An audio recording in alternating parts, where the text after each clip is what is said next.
Hoje estudaremos o capítulo 3 do livro de Hebreus.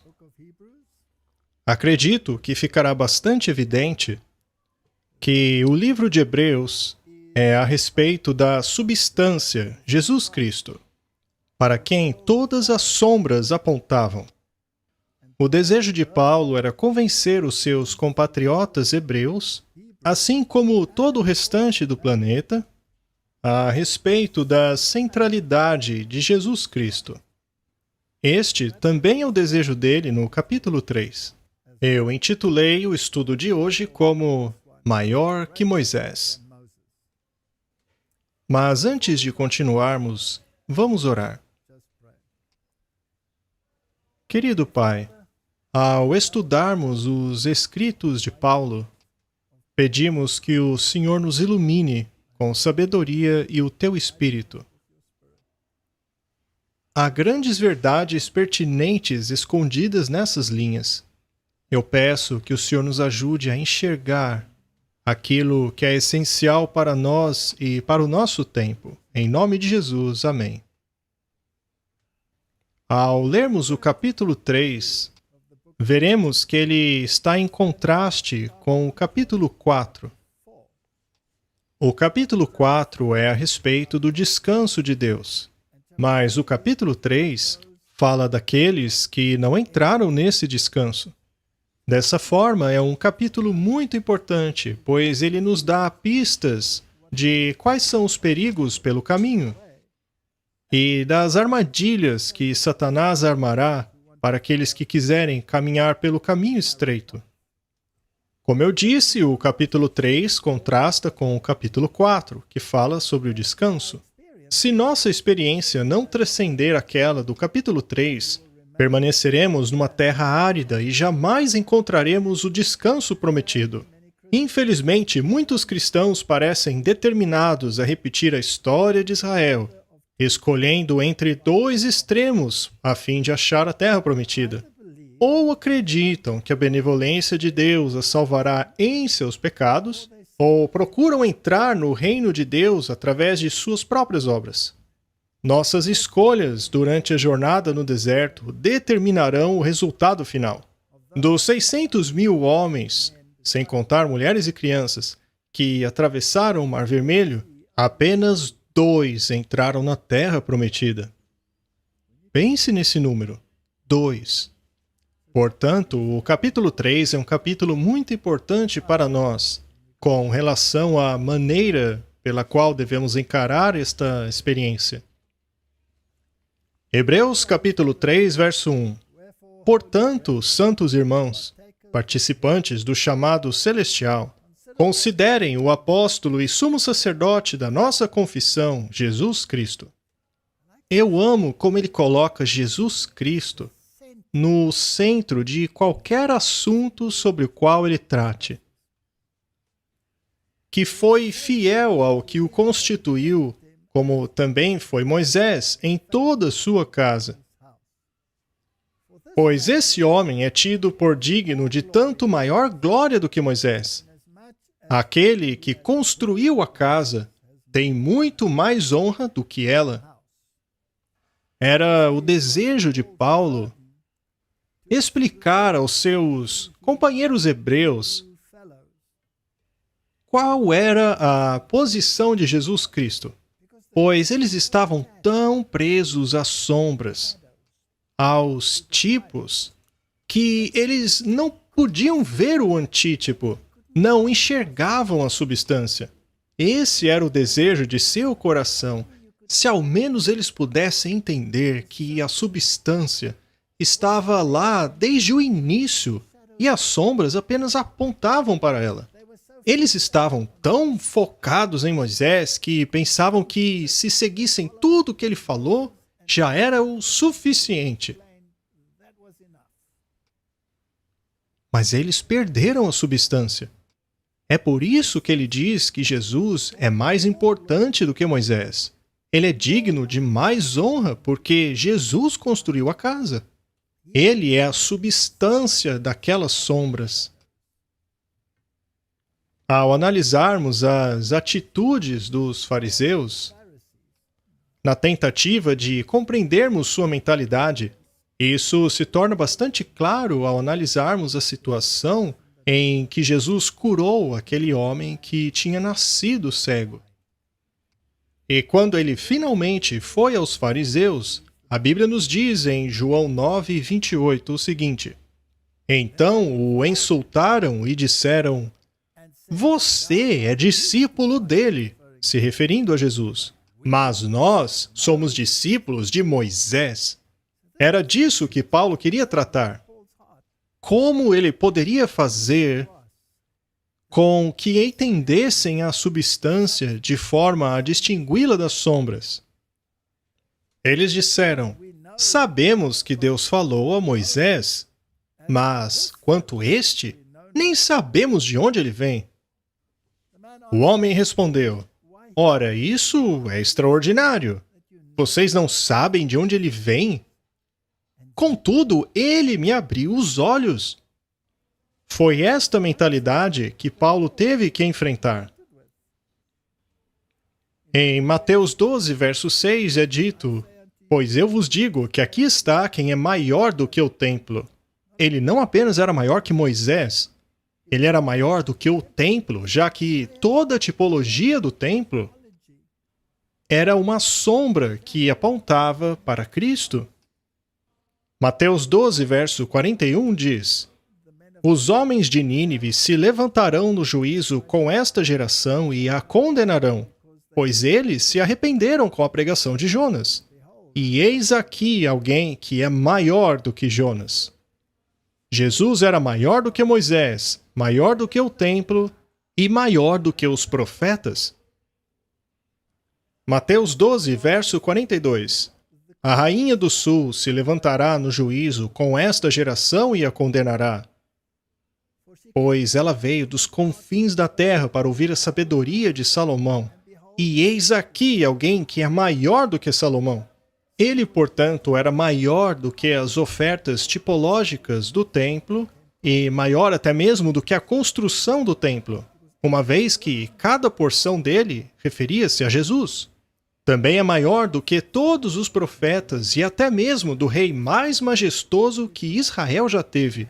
Ele é Rei dos reis e Senhor dos senhores. É isto que Paulo tenta os fazer entender.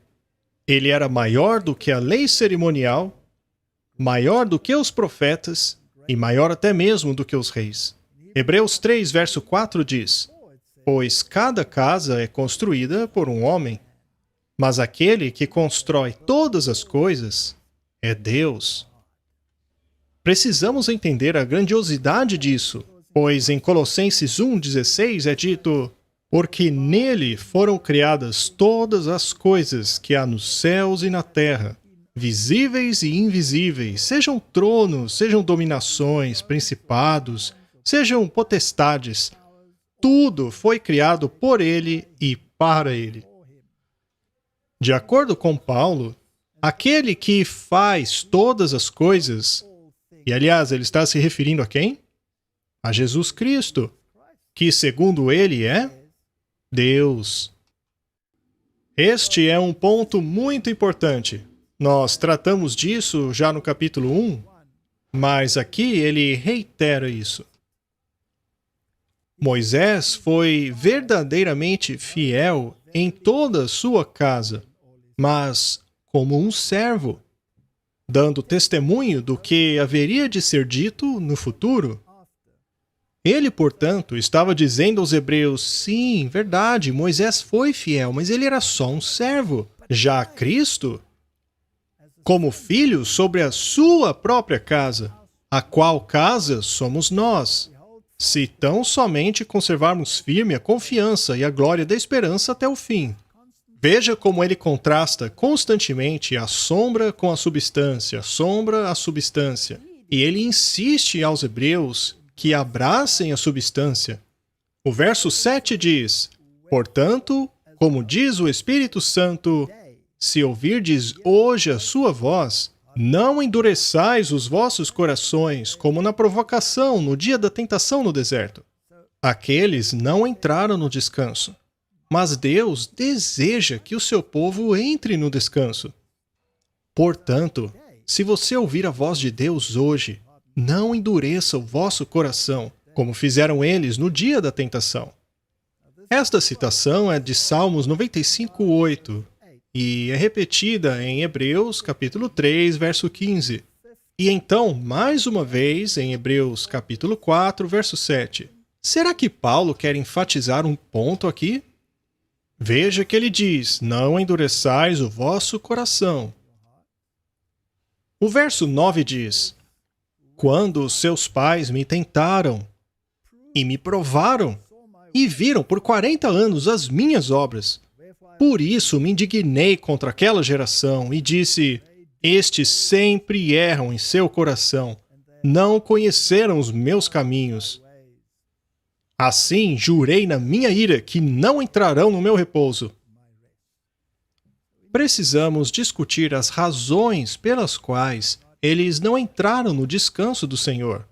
E por que é importante que, hoje, ao ouvirmos a sua voz, também não endureçamos o nosso coração. Veja, como já dissemos antes, veremos um quiasma por capítulo. Também vale a pena reiterar mais uma vez que existem muitos quiasmas. Até mesmo entre os capítulos, mas isso tomaria muito tempo, portanto, não veremos isso aqui. O quiasma do capítulo 3 é bastante simples. Ele é composto por um A, B e A. Hebreus 3, verso 7. Portanto, como diz o Espírito Santo, se ouvires a sua voz hoje, e agora Hebreus 3, 13, antes exortai-vos uns aos outros todos os dias, durante o tempo que se chama hoje, para que nenhum de vós se endureça pelo engano do pecado. E então, verso 15, enquanto se diz, hoje, se ouvirdes a sua voz, não endureçais os vossos corações. Portanto, em meio aos dois, hoje, se ouvirdes a sua voz, temos o exortando-vos uns aos outros diariamente no tempo que se chama hoje. É um quiasma tão bonito ali no capítulo 3. Ele nos diz o que quer dizer hoje, se ouvirdes a sua voz, não endureçais o vosso coração. Quer dizer que nós temos que, diariamente, nos certificarmos de que estamos no caminho certo. Exortai-vos uns aos outros diariamente, no tempo que se chama hoje. Este é o coração da questão, bem no meio da estrutura quiasmática do capítulo 3. Precisamos considerar cuidadosamente o que foi que os hebreus fizeram que os levou a vaguearem 40 anos no deserto. Nós, naturalmente, não queremos cometer o mesmo erro. A versão King James diz: exortai-vos uns aos outros diariamente. Condenados a vaguearem por causa de sua descrença, eles viajavam em círculos, removendo suas tendas apenas para montarem-nas mais uma vez em uma terra árida. Sem descanso, sem propósito, insatisfeitos, com fome, com sede, almas murmurantes que desmaiavam por dentro. Essa é a descrição da perambulação dos hebreus durante o deserto. Salmos 4, 2 diz assim: Filhos dos homens, até quando convertereis a minha glória em infâmia? Até quando amareis a vaidade e buscareis a mentira? Eles buscavam a mentira. Até quando você acreditará em mentiras? Até quando você se apegará às sombras e ignorando a substância? Até quando abraçarás a mentira e rejeitarás a verdade? O mundo se encontra nesta situação hoje. O planeta está inundado em mentiras, e a humanidade as engole de bom grado. O salmista diz que eles amam a vaidade. Em Eclesiastes, capítulo 1, verso 14, nós lemos: E vi todas as obras que se fazem debaixo do sol, e eis que tudo era vaidade e aflição de espírito. Vaidade, vaidade, diz o pregador, tudo é vaidade. Precisamos tomar nota destes versos. Uma vez que esta foi a experiência do povo de Israel, trata-se de um exemplo para nós, que devemos estudar para não cairmos no mesmo erro. Segundo Reis, capítulo 17, verso 15, diz assim: E rejeitaram os seus estatutos e a sua aliança que fizera com os seus pais, como também as suas advertências com o que protestara contra eles, e seguiram a vaidade. Esta é uma declaração interessante. Eles rejeitaram os seus estatutos, as suas leis e o testemunho. Rejeitaram a lei e o testemunho. Temos a mesma situação hoje? Há muitas pessoas que escrevem para mim dizendo: meu pastor diz que devemos ignorar os testemunhos. Não, é a lei e o testemunho. Eles seguem vaidade. Se ignoramos um ou outro, estamos seguindo a vaidade. Seguiram a vaidade e tornaram-se vãos, como também seguiram as nações que estavam ao redor deles, das quais o Senhor lhes tinha ordenado que não as imitassem. Se quisermos descobrir o que esta palavra realmente significa, podemos consultar os dicionários, as concordâncias, mas eu pensei que talvez fosse bom consultar uma fonte moderna. No site Bible Study Tools, diz assim: a vaidade é definida como orgulho excessivo ou admiração da aparência de alguém e de suas conquistas. Ou seja, é algo que se apoia no braço de carne. A Bíblia não descreve a vaidade como tendo um significado definitivo, um conceito que também é compartilhado por muitas filosofias. A vaidade é o reconhecimento apenas das suas próprias conquistas ou aparência, sem a humildade de apreciar os méritos dos outros, o que inclui Deus. Por outro lado, se for permitido à fé focar em Deus, verdadeira alegria e significado serão encontrados. Isso é verdade. Se a sua fé baseia-se em si mesmo, se for baseada em conquistas humanas, se tais conquistas forem consideradas o seu salvador, teremos grandes problemas neste mundo. Verso 12 de Hebreus, capítulo 3. Vede, irmãos, que nunca haja em qualquer um de vós um coração mau e infiel para se apartar do Deus vivo. A descrença na palavra de Deus é introduzida no coração dos homens desde o momento em que ele ingressa no sistema educacional. Hoje em dia, a descrença na palavra de Deus, especialmente no capítulo 1 de Gênesis, é generalizada. Provérbios 4, verso 23. Sobre tudo que se deve guardar, guarda o teu coração, porque dele procedem as fontes da vida.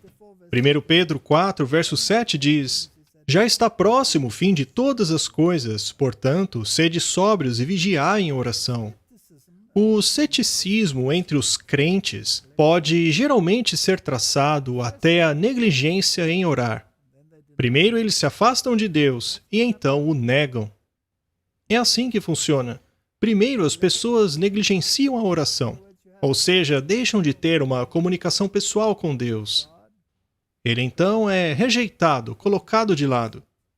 Finalmente, você se separa dele e o rejeita. É neste ponto que se encontra a humanidade.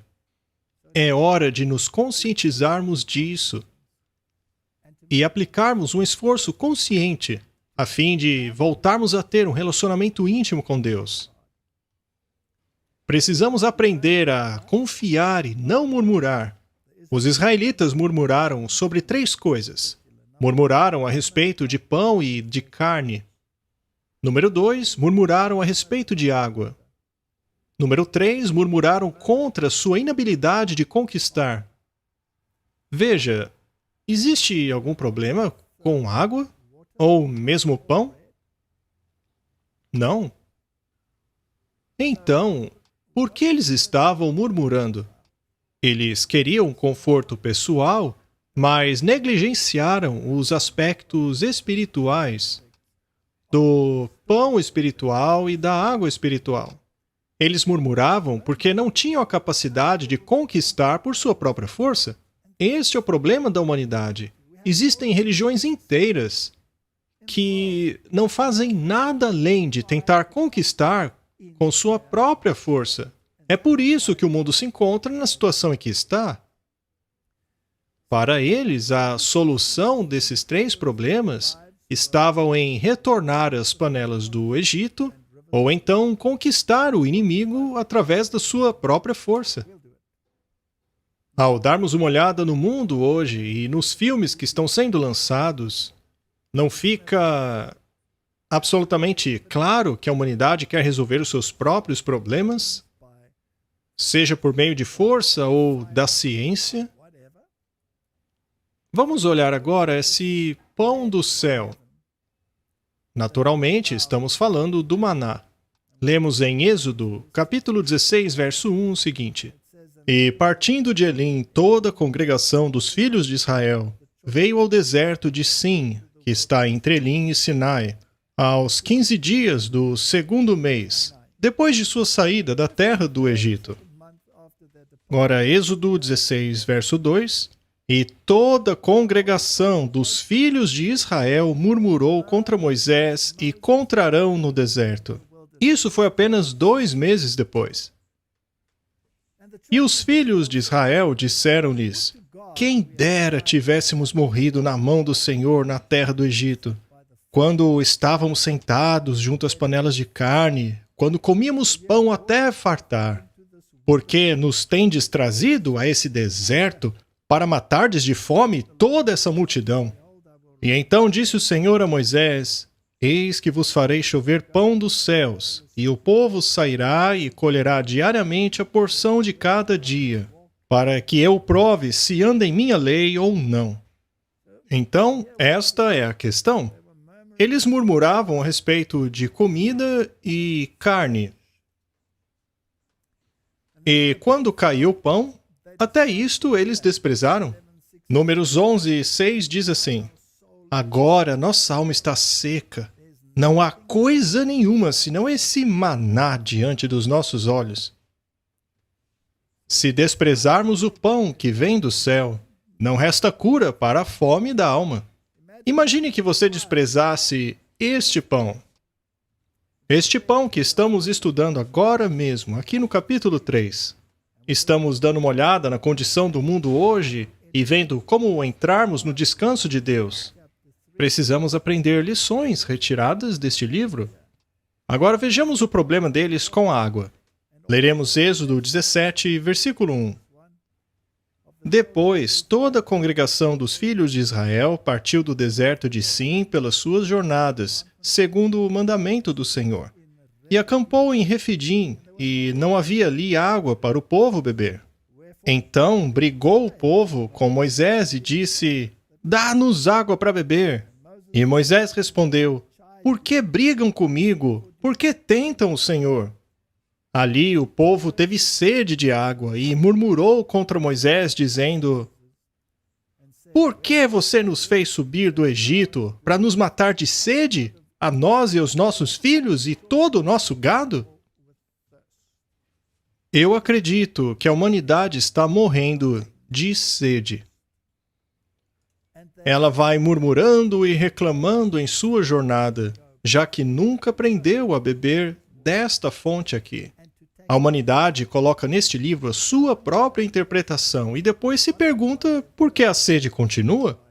Jesus disse: se bebermos água comum, teremos sede novamente. Ele, porém, nos dará água viva. Dá-nos dessa água. É isso que deveríamos estar pedindo. E clamou Moisés ao Senhor, dizendo: que eu farei com este povo? Daqui a pouco vão me apedrejar. Então disse o Senhor a Moisés: passa diante do povo e toma contigo alguns dos anciãos de Israel. Toma na tua mão a tua vara com que feriste o rio e segue. Eis que eu estarei ali diante de ti sobre a rocha, em Horebe. E tu ferirás a rocha, e delas sairão águas, e o povo beberá. E Moisés assim o fez diante dos olhos dos anciãos de Israel. E chamou aquele lugar Massá e Meribá, por causa da contenda dos filhos de Israel, e porque tentaram o Senhor, dizendo: está o Senhor no meio de nós ou não? Moisés deveria ferir a rocha. Sabemos que a rocha é símbolo de Cristo. A rocha deveria ser ferida uma vez, em favor de toda a humanidade, para assim satisfazer a sede da alma humana. Se não compreendermos a substância e continuarmos vivendo na sombra, nós continuaremos sedentos. Ao negligenciarmos a água da vida, não resta cura para a nossa sede. João 4, verso 10 diz: Jesus respondeu e disse-lhe: se tu conheceras o dom de Deus, e quem é o que te diz, dá-me de beber, tu lhe pedirias, e ele lhe daria água viva. Disse-lhe a mulher: Senhor, tu não tens com que tirar, o poço é fundo. Onde, pois, tem essa água viva? A resposta está em João 7,38. Quem crê em mim, como diz as Escrituras, rios de água viva correrão do seu ventre. Cristo referiu-se à fé nele e nas Escrituras. Se você internalizar essas duas coisas, aí então você terá acesso à água da vida. O Espírito de Profecia diz o seguinte: encontraremos o caráter envolvente, comandante e atraente de Jesus Cristo. Aquele que morreu para nos libertar da deformidade do pecado, e com lábios trêmulos e olhos marejados dizemos: ele não morreu por mim em vão. A sua mansidão me faz grande. Quão inclinado estamos nós, em todas as ocasiões, olharmos para o ser humano em busca de simpatia e ânimo, ao invés de olharmos para Jesus. Quão pronto está o agente humano em esquecer a fonte da água viva, a fresca água do Líbano, a fim de bebermos as águas turvas de nosso próprio vale. Em sua misericórdia e lealdade, Deus fará com que os nossos companheiros humanos, aqueles em quem colocamos a confiança, nos falhem. Assim, aprenderemos a tolice que é colocarmos a nossa confiança no homem, no braço de carne. Ouça as palavras do profeta em Jeremias 17, 5-6. Fale das coisas celestiais, fale do peso eterno da glória que será recompensada ao vencedor. Assim terá sucesso em seu trabalho. Hoje estamos todos buscando o braço de carne. Até mesmo as igrejas estão nos incentivando a buscarmos o braço de carne. É hora de fazermos uma séria introspecção. Vamos ler Números 13:1, quando os espias foram mandados para Canaã. E falou o Senhor a Moisés, dizendo: envia homens que espiem a terra de Canaã, que eu hei de dar aos filhos de Israel. De cada tribo de seus pais enviareis um homem, sendo cada um príncipe entre eles. É uma declaração triste. Eles eram os líderes, os governantes. E os espias voltaram após espiar a terra por 40 dias. E caminharam e vieram a Moisés e a Arão e toda a congregação dos filhos de Israel no deserto de Parã, em Cádiz. E deram-lhes notícias a eles e a toda a congregação. Eles mostraram os frutos daquela terra. É interessante que eles não eram contra os frutos da terra, mas eram contra o esforço que imaginavam eles seria necessário para conquistarem aquela terra. E contaram-lhe o seguinte: fomos à terra que nos enviaste, e verdadeiramente ela mana leite e mel. Esse é o seu fruto. No entanto, que palavra triste, hein? O povo que habita naquela terra é poderoso, e as cidades fortificadas e muito grandes. E além dessas coisas, ainda vimos lá os filhos de Enaque. Os amalequitas habitam na terra do sul. Os heteus, os jebuseus, amorreus habitam na montanha. Os cananeus habitam junto ao mar, pela margem do Jordão. Então Caleb fez calar o povo perante Moisés e disse: certamente subiremos e possuiremos a herança. É certo que prevaleceremos. E então temos mais uma vez aquela terrível palavra: porém. Porém, os homens que com ele subiram disseram: não podemos subir contra aquele povo. Ele é mais forte que nós. Tanta gente no mundo hoje diz que não podemos. Não podemos lidar com essa situação. Precisamos depender do braço de carne. Esta situação é um gigante, não podemos contra ela. Deus não pode nos ajudar. Eles são mais fortes do que nós.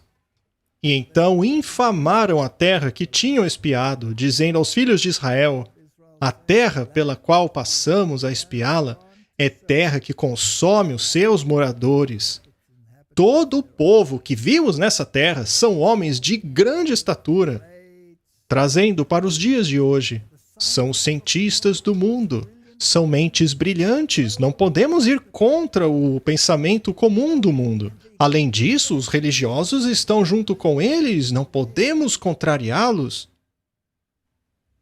E também vimos ali gigantes, filhos de Enaque, descendentes dos gigantes. Parecíamos gafanhotos, e assim também éramos aos seus olhos. Então o povo se rebelou. Toda a congregação levantou a voz, e o povo chorou naquela noite. Todos os filhos de Israel murmuravam contra Moisés, contra Arão. Toda a congregação disse: quem dera tivéssemos morrido na terra do Egito, ou mesmo aqui nesse deserto. O interessante é que Deus, em sua misericórdia, escolheu a segunda opção. Deus não permitiu que morressem no Egito, mas ele concedeu a vontade deles de morrerem no deserto.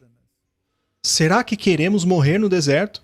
Só porque achamos que somos incapazes de tomar a terra? Ou por acharmos que ainda não é hora de conquistar Canaã? Por que o Senhor nos trouxe essa terra para cairmos à espada, para que nossas mulheres e crianças sejam presos? Não seria melhor que voltássemos ao Egito? E diziam uns aos outros: vamos escolher um chefe para nos conduzir ao Egito. No capítulo anterior, nós vimos por que o capitão de nossa salvação foi aperfeiçoado por meio do sofrimento. Isso aconteceu para que ele pudesse nos guiar através do deserto até Canaã. Mas eles queriam estabelecer um chefe que os conduzisse de volta ao Egito. Ora, se você quiser, não é difícil. Basta seguir o líder de Roma e ele lhe conduzirá ao Egito. Ou então você pode escolher seguir o capitão de sua salvação. Se não negligenciarmos tão grande salvação, estará tudo bem conosco. O problema é que o mundo está indo por um outro caminho. O mundo está dando ouvidos ao capitão errado, que não fala uma palavra sequer sobre salvação, mas fala apenas em aperfeiçoar este mundo aqui. Isto faz as pessoas sofrerem ainda mais do que se seguissem o capitão verdadeiro. É impossível conquistarmos Canaã se escolhermos o capitão errado. Os capitães terrenos que estamos escolhendo hoje não desejam que conquistemos Canaã. Eles desejam fazer o reino deles aqui mesmo, nessa terra. Eles não estão procurando salvação. O que eles desejam é um milênio onde os problemas da terra serão resolvidos. Israel foi derrotada quando decidiu lutar por si mesma. E falou Moisés estas palavras a todos os filhos de Israel, e choraram amargamente. E levantaram-se pela manhã de madrugada e subiram ao cume do monte, dizendo: Eis-nos aqui, subiremos ao lugar que o Senhor tem falado, porquanto havemos pecado. Mas Moisés disse: Por que transgredis o mandado do Senhor? Isso não prosperará. Não subais, pois o Senhor não está no meio de vós. Sereis feridos diante dos seus inimigos. Eu gostaria de dizer o mesmo no tempo em que vivemos agora. Vá em frente. Faça o que os capitães do mundo estão dizendo, mas eles não prosperarão. Os amalequitas e os cananeus estão ali diante de vocês. Vocês morrerão à espada. Porquanto vos desviaste do Senhor, o Senhor não está convosco. Apesar disso, eles subiram desafiadoramente ao alto da região montanhosa. Mas nem Moisés e nem a arca da aliança do Senhor saíram do acampamento. A lei e o testemunho não os acompanharam. Precisamos estudar a lei e o testemunho. Precisamos permanecer dentro do círculo deste poder. Se negligenciarmos isto e formos atrás do mundo, atrás de seus capitães, não haverá bênção em nós. E então desceram os amalequitas e os cananeus que habitavam na montanha, e os feriram, derrotando-os até Ormã. Eles recusaram-se a aprender a lição do passado. Se não tivessem negado o passado, teriam rapidamente reconhecido como Deus os libertou do Egito. Mas eles tiveram medo do presente. Não acreditaram que ele poderia livrá-los das circunstâncias presentes. O mesmo ocorre conosco. Somos iguaizinhos. Costumamos dizer que cremos no Senhor, que Ele nos salvou e nos trouxe até os seus braços. Mas quando chega a hora de realmente confiar nele, aí não. Aí vamos direto para o braço de carne. Salmo 106, verso 24. Também desprezaram a terra aprazível. Não creram na sua palavra. Antes murmuraram nas suas tendas. Não deram ouvidos à voz do Senhor. Por isso, ele levantou a sua mão contra eles para os derrubar no deserto, para derrubar também a sua semente entre as nações e espalhá-los pelas terras. Também se juntaram com o Baal Peor e comeram o sacrifício dos mortos. Você prestou atenção? Eles se uniram a Baal Peor e comeram os sacrifícios pelos mortos. Como cristãos, não somos convidados a participar de uma Eucaristia universal? Não é isso o sacrifício pelos mortos? Foi isso que os fez cair. Cometeremos o mesmo erro? Uniremos-nos nós também a Baal Peor? Assim, provocaram a ira do Senhor com as suas invenções, e a peste rebentou entre eles. O desejo de Paulo no capítulo 3 é que não sigamos por esse caminho. Não sejamos como os israelitas. Em Signs of the Times, lemos o seguinte: Deus fala a nós hoje nos alertas, conselhos e reprovações dados ao antigo Israel. Se nos separarmos dele, nossa condenação será ainda maior que a deles, pois nós temos a sua experiência como alerta. Toda a instrução que Deus deu a eles desde aquele tempo. Muitos e variados são os ídolos a quem estimamos. Ídolos que embotam a mente e endurecem o coração, para que as coisas sagradas não sejam valorizadas. Oh, que as lições dadas ao antigo Israel possam impressionar os nossos corações e afetar as nossas vidas, para abandonarmos os ídolos e servirmos ao Deus vivo. Precisamos ponderar sobre essas coisas cada vez mais. A obra em breve será concluída. Os membros da igreja militante que têm se provado fiéis, em breve se tornarão a igreja triunfante. Ao rever a nossa história e ao rever cada passo até a nossa situação presente, eu posso dizer glória a Deus. Ao ver aquilo que Deus operou, eu me encho de espanto e de confiança em Jesus como líder. Não temos nada a temer do futuro, exceto esquecer a maneira como Deus nos conduziu, esquecermos de como Ele nos ensinou no passado. Somos agora um povo forte se colocarmos a confiança em Deus. Administramos as poderosas verdades da Palavra de Deus. Temos todas as razões para sermos gratos. Se andarmos na luz que brilha sobre nós dos oráculos vivos de Deus, teremos então grandes responsabilidades. Responsabilidades estas que correspondem à grande luz dada a nós por Deus. Temos grandes deveres a cumprir, pois fomos feitos os depositários da verdade sagrada a ser dada ao mundo em toda sua beleza e glória. Somos devedores a Deus para usar cada vantagem que Ele nos confiou a fim de embelezar a beleza do caráter santo e a enviar a mensagem de alerta e de conforto, esperança, amor àqueles que estão nas trevas do erro e do pecado. Nós cumpriremos a nossa missão? Ou será que, assim como os israelitas, nos volveremos ao braço de carne, esquecendo-nos assim da nossa história? Vamos esquecer de nossa linda mensagem da saúde? Dos avisos que nos foram dados e que é nosso dever levá-los adiante? Negligenciaremos o nosso ministério de cura? Meus irmãos, já é muito tarde para termos um coração dividido e servir desejos corrompidos, acariciar traços de caráter que nos excluirão do céu. Devemos abandonar os maus hábitos o mais rápido possível. Eu o exorto a fazer um trabalho completo para a eternidade. Agora é a hora, meu amado. Agora é o dia da salvação. É como Paulo disse, não endureça o vosso coração ao ouvir a sua voz. Buscai o Senhor enquanto ele ainda pode ser achado. Se achegue a ele enquanto ele está perto. Buscai o Senhor enquanto se pode achar. Invocai-o enquanto está perto. Deixe o ímpio o seu caminho e o homem maligno os seus pensamentos e se converta ao Senhor, que se compadecerá dele. Torne para o nosso Deus, porque grandioso é em perdoar. Quão grato deveríamos ser por esta segurança! O Senhor Jesus insta fervorosamente conosco.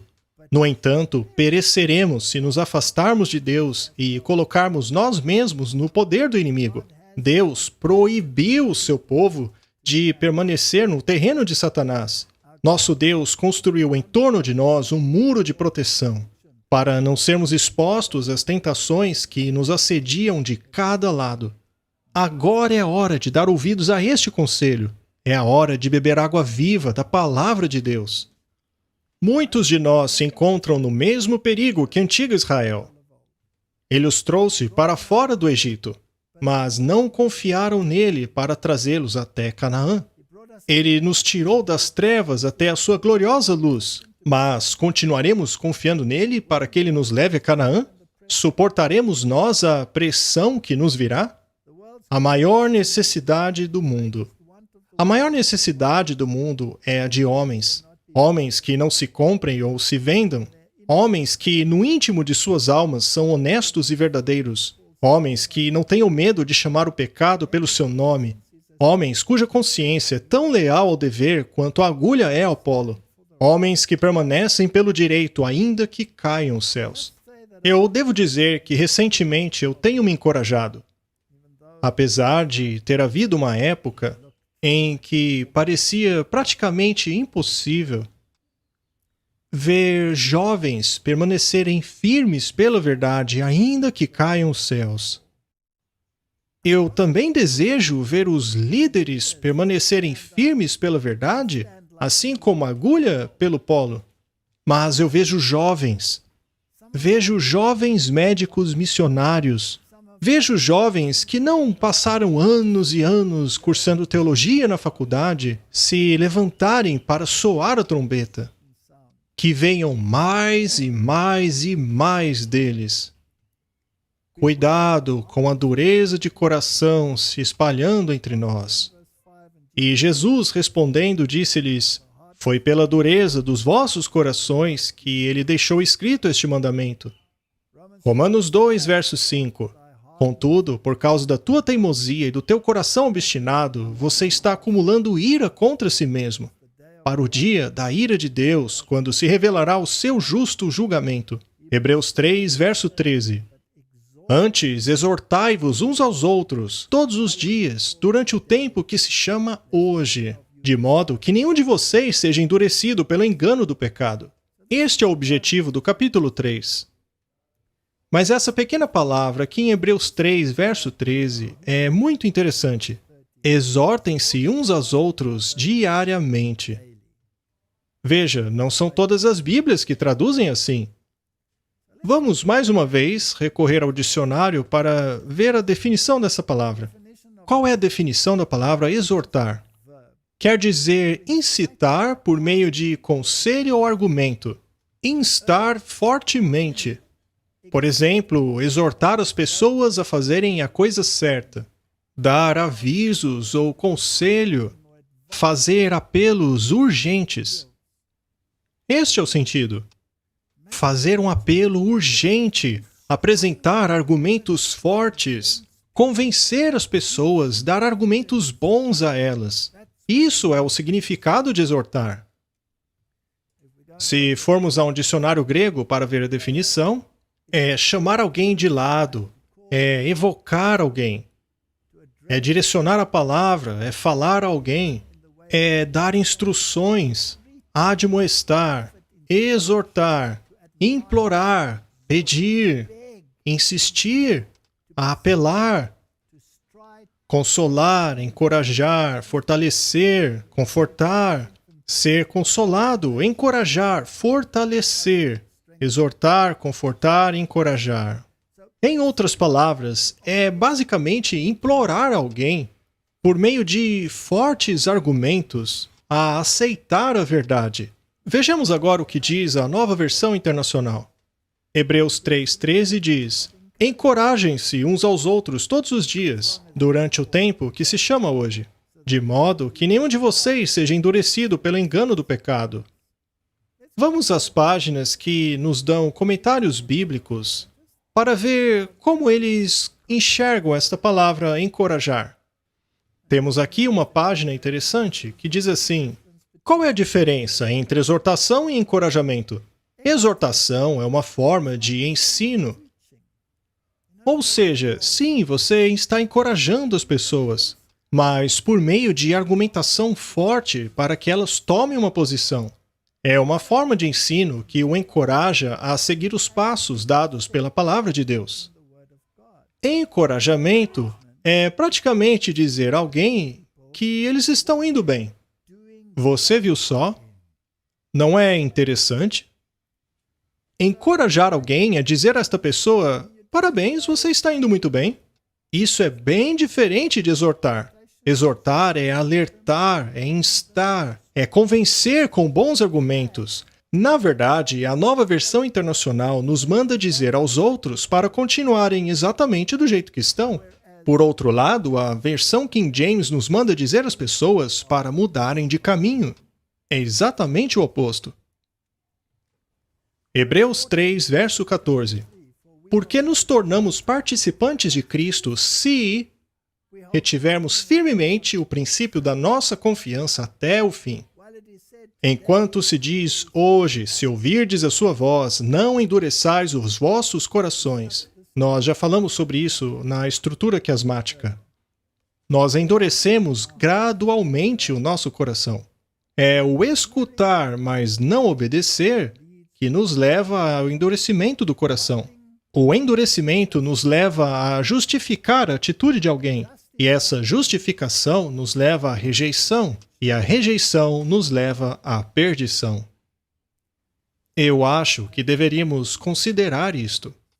Se nos recusarmos constantemente a fazer algo que Deus requer de nós, por exemplo, a reforma da saúde, Então, chegaremos ao ponto de nos justificar, dizendo: "Ah, isso era só para aquela época."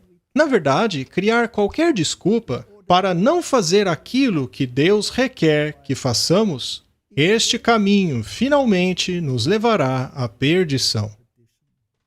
O verso 13 diz: "Exortai-vos uns aos outros diariamente." Será que as pessoas gostam de serem exortadas? Claro que não, elas querem ser encorajadas. Elas não gostam de exortação. Para que nenhum de vocês seja endurecido pelo engano do pecado. Chegou a hora do povo de Deus praticar a exortação, não apenas dentro da igreja, mas também no mundo. Isto inclui alertá-lo do caminho em que está caminhando, explicar ao mundo quais são as consequências de suas ações, mostrar através de fortes argumentos da palavra de Deus que o caminho por onde ele vai o levará à perdição. Devemos chamá-los de volta, assim como Paulo faz no capítulo 3. O verso 16 diz: "Porque, havendo-a alguns ouvindo, o provocaram, mas não todos os que saíram do Egito por meio de Moisés. Mas com quem se indignou por 40 anos? Não foi porventura com os que pecaram, cujos corpos caíram no deserto? Ou seja, o Senhor os trouxe para fora com mão forte, mas não acreditavam que essa mesma mão poderia levá-los para dentro? Eles se orgulhavam de como Deus os havia tirado do Egito, mas não ficaram felizes quando ele iria levá-los para dentro de Canaã. É por isso que, segundo Coríntios, capítulo 13, verso 5, diz assim: "Examinai-vos a vós mesmos, se permaneceis na fé, provai-vos a vós mesmos. Ou não sabeis quanto a vós mesmos que Jesus Cristo está em vós? Se é que já não estáis reprovados." Vamos continuar com os 2 últimos versos de Hebreus 3. "E a quem jurou que não entrariam no seu repouso, senão aos que foram desobedientes? E vemos que não puderam entrar por causa da sua incredulidade." O capítulo 3 é um alerta contra a falta de confiança. É a antítese do capítulo 4, que nos convida para o descanso. Portanto, primeiro o alerta, depois a solução. Nós falaremos sobre isso no próximo estudo. Mais uma citação do Espírito de Profecia. Pela experiência de Elias ao longo daqueles dias de desencorajamento e aparente derrota, há muitas lições para serem tiradas. Preciosíssimas lições para os servos de Deus nesse tempo, considerando o seu geral abandono daquilo que é direito. É nesse tempo que estamos vivendo. O mundo abandonou aquilo que é certo. Nós vendemos muito daquilo que Deus nos deu. Deus nos deu tanto. Ainda assim, queremos capitães que nos levem de volta para o Egito. A apostasia que se espalha hoje é semelhante àquela que se espalhou em Israel nos dias do profeta. Na exaltação do humano acima do divino, na exaltação dos líderes populares, na adoração de Mamon e em no colocar os ensinos da ciência acima das verdades da revelação, multidões hoje estão seguindo após Baal. Eu acho que deveríamos considerar essas palavras muito seriamente, especialmente em nosso tempo. A dúvida e a desconfiança são exercitadas na mente e no coração. Muitos estão substituindo os oráculos de Deus pelas teorias dos homens. É ensinado publicamente que atingimos um tempo em que a razão humana deveria ser exaltada acima dos ensinos da palavra. A lei de Deus, a divina norma da justiça, é declarada de nenhum efeito. O inimigo de toda a verdade está trabalhando com enganador poder para fazer com que homens e mulheres coloquem instituições humanas aonde Deus deveria estar e a esquecerem aquilo que foi ordenado para a felicidade e salvação da humanidade. Por exemplo, Deus nos deu a mensagem da saúde. Por que devemos trocá-la com aquilo que diz o mundo? Ainda assim, esta apostasia, espalhada como está, não é universal. Nem todos tornaram-se iníquos e entregues ao pecado. Nem todos foram para o lado do inimigo. Deus tem milhares que ainda não se ajoelharam a Baal, muitos que desejam compreender mais completamente a respeito de Cristo e sua lei, muitos que aguardam pela volta de Jesus para que ele coloque um fim no reino do pecado e morte. E há muitos que têm adorado a Baal por ignorância, mas com quem o Espírito de Deus ainda trabalha.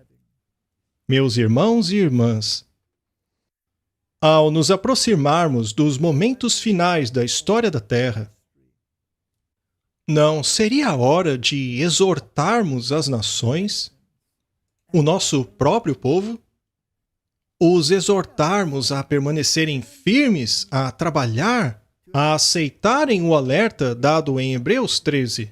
Assim poderemos entrar no descanso do capítulo 4. Oremos para que a nossa igreja desperte.